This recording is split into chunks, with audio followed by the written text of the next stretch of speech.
There are more than 300 active gangs in Jamaica. As the island continues the war on crime, more research has shown that the profusion of gangs is a major contributor to the crime epidemic.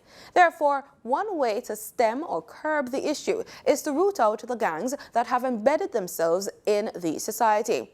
In the second of a two-part series, our reporter Marlon Samuels delves into the problem as he speaks with crime, security and justice researcher at the Caribbean Policy Research Institute, Joanna Callen.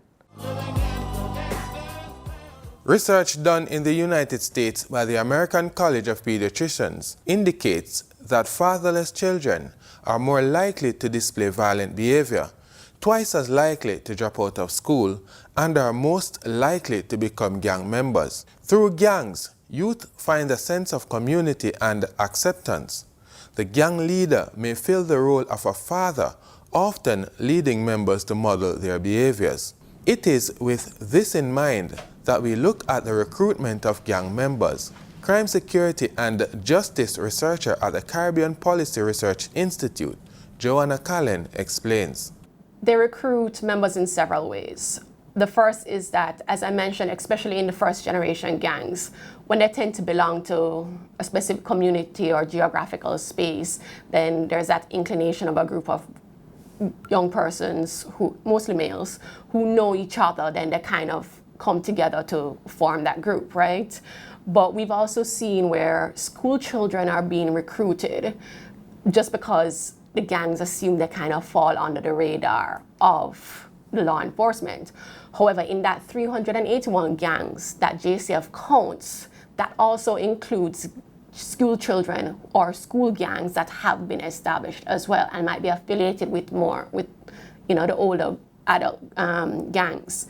Then there's also the fact that gang members will recruit females, both their spouses, their partners, their families, to actually assist in gang-related activities. According to the researcher, criminals will use inducements to lure potential recruits. Especially in what is termed the second-generation gangs, where there is a more distinct form of leadership and more direction and hierarchy.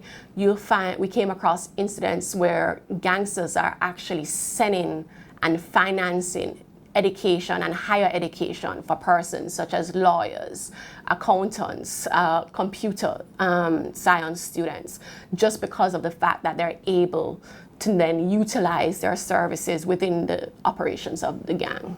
The government of Jamaica has implemented several social intervention measures, such as the National Service Corps, to connect with unattached youths. The research conducted by the Caribbean Policy Research Institute, CAPRI, was launched on March 4 at the Terranova Hotel in Kingston. Reporting for the news on PBCJ, I'm Marlon Samuels.